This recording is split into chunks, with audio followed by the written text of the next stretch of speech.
Oh yeah. So did you stay up here? No, stayed up the first 2 years and I've lived at home next. Yeah, it makes sense, doesn't it? I got off the half rent, so. Oh yeah, definitely. Yeah. Right, we're ready. Okay. Okay. First question: what did you think of today's bulletin? Oh, I thought it was a real rounded, professional, polished programme. Really, had a lot of variety. There was a lot of depth in some of the reporting. Was very polished and professional, and looked wouldn't look out of place on some of the regional television slots in the evening. I think there was some thought about the shots that we got and the stories that were covered. Some really interesting one, like the guy who lived next door to Hitler in particular stood out.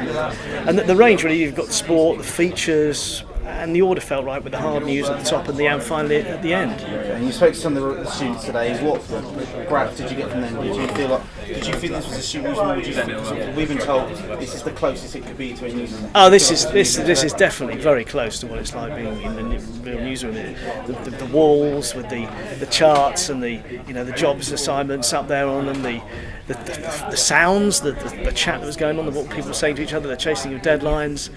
Everything was pretty much as it is in any sort of newsroom across the country, across the world, whether it's breakfast, the news channel, the regional newsroom. It's very, very similar, and there can be no better preparation, I don't think, than being somewhere like this for what's out there in the world beyond. And how do you feel coming back? Because you were a student here a while ago. Well, it's amazing to see inside the old studio, which is still there, and where we used to film a programme called Pulse. And actually, because I was on a drama course there, it was drama, theatre and television, I was actually involved in an orgy in that studio. We filmed a banquet for the TV screen play that we did of Dr. Faust, and that included a meal, a banquet, a medieval banquet that turned into an orgy. So it was rather strange being back in that place where that orgy took place all those years ago. Of course, it was all in the best possible taste, and everyone did keep their clothes on.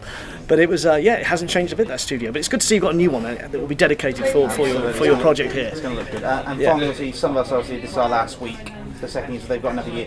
What do you say to the departing third years or even the second years who are kind of going to go out into the industry? What could you say to them for their advice to try and get their foot in the door? Yeah, I mean, the experience you've got here is absolutely brilliant and will stand you in really good stead, because I think journalism, they like people to come from a newspaper or a sort of journalistic background first and foremost, rather than maybe the pure media course.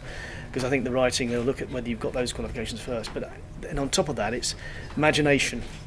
That's key.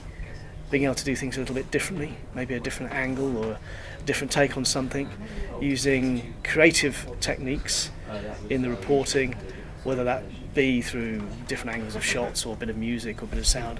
Anything you can do like that would really stand you apart from the crowd. Take risks. That's the key message. Well, that's absolutely fine. Okay, is that okay? Yeah. Thank you. Right, yeah.